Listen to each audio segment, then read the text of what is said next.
which program has the best chance of being the next Georgia? What do you think, Paul? I still think Ohio State is the best built of any program out there. They need to get over the hump. But as I watch college football, and I know you can't just say, hey, forget the Michigan game. It was the biggest game of the year for them. But they have everything you need to contend. I think they are not far from the same level as Georgia, which we saw, I think, in that semifinal game. Indeed. So when you look at it, you don't think LSU, Alabama, Tennessee, within the SEC conference has a real shot and opportunity to take them down next year?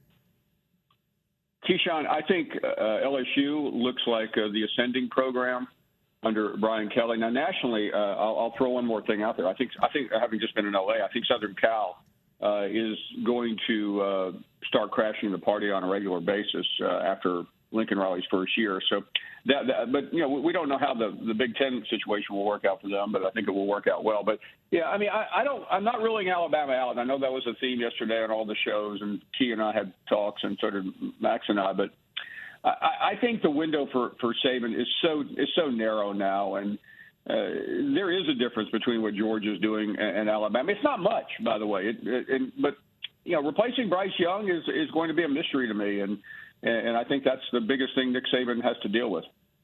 It does help that they have the #1 recruiting class coming in next year for Nick Saban, though, Paul. And I will say it is fascinating how every single year we try to supplant a college coach and put them in the NFL, and it seems like it happens to Jim Harbaugh every year. Like, what do you think actually happens to him? Like, even though he shut it down, is the door still open, or do you think we'll definitively see him back at Michigan next year?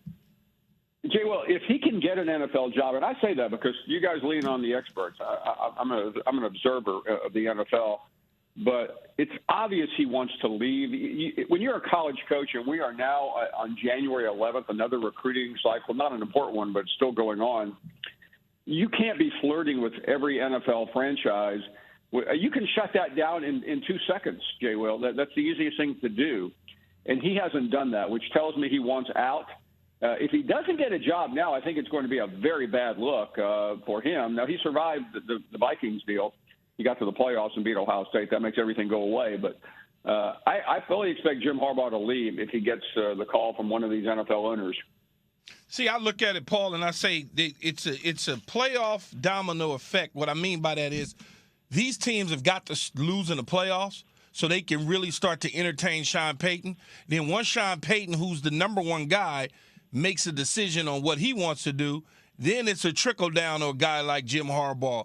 But when you're talking about college coaches, and Jay mentioned it, and we're mentioning Harbaugh, what about Kirby Smart, though? Is he gonna stay put at Georgia, or is he gonna put his name in the hat and try his luck in the National Football League? Keyshawn, for today, he's staying at Georgia.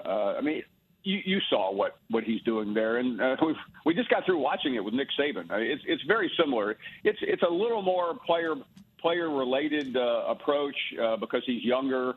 Saban couldn't do some of the things that Kirby Smart is doing throughout the last 15 years because he was already in the autumn of his career from an age standpoint.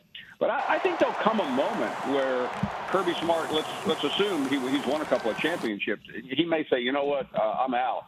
And to me, as much of a grind as the NFL is, getting fired after 1 year, all the things that we see, it's still a better job than college. College football now is an absolute meat grinder because you're not only recruiting nationally for high school players, you have to recruit your own roster every single day because one of these guys is going to walk into your office and say, I'm out of here because somebody else has offered me more money. So there will come a time, I think Kirby Smart would make a good NFL coach. I mean, I really believe he's cut out for that. He's been in the NFL briefly. He was with Saban for those 2 unforgettable years in Miami. Paulie, though, I always look at it, and I truly been saying this, especially over the last 5 to 6 years, when I still really started to learn about how much college coaches were making. So, I mean, we keep saying, like, there's a massive jump going to the pros, and that's always confusing to me because this is a version of the pros. The guys are making the same amount of money to the same degree with more autonomy, where they are essentially their own GM. They can procure talent that they think fits their program. They're running the business of college football the same way they're running it in the NFL to a degree. Am I off on that? No, you're 100% correct. And by the way, the money in many places is better. We are now looking at the $12 million coach. That's where Kirby Smart is. The NFL used to be significantly ahead, but and you don't have to listen. The one thing about college, people say, I don't want to deal with the boosters. I would deal with college boosters any day over these megalomaniacs who are NFL owners. Guys, I cannot imagine. I mean, just take your pick which one you want to talk about. Having to deal with those guys, as opposed to at least if you're successful in college, like Kirby and Nick Saban and others, you can control the narrative. Your office is not open like it used to be. You could walk in an athletic department 15, 20 years ago and see the head coach. You try. I mean, it's easier to get into the Pentagon right now than it is to Nick Saban's office. Paul Finebaum, host of the Paul Finebaum Show. Weekdays, 3 p.m. Eastern on the SEC Network and the ESPN app. Jeez. Paul, when you look at Sonny Dykes now that he's played in the championship, he lost the championship game, what's next for him in his program? Well, I think they have to recover. I mean, there's no sugarcoating it. I mean, that was an absolute humiliation. And I think a lot of damage short-term was done for the TCUs of the world because next year – if the committee is having a conversation, I think it will hurt.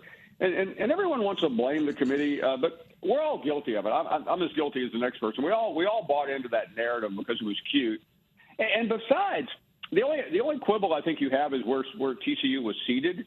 But they beat Michigan. It's not like they got a pass into the national championship game. As far as Sonny Dykes, that program is in really good shape. They're getting a lot of transfer. A couple Alabama players have gone there. Other players are going there. Thanks for watching ESPN on YouTube. For live streaming sports and premium content, subscribe to ESPN Plus right now.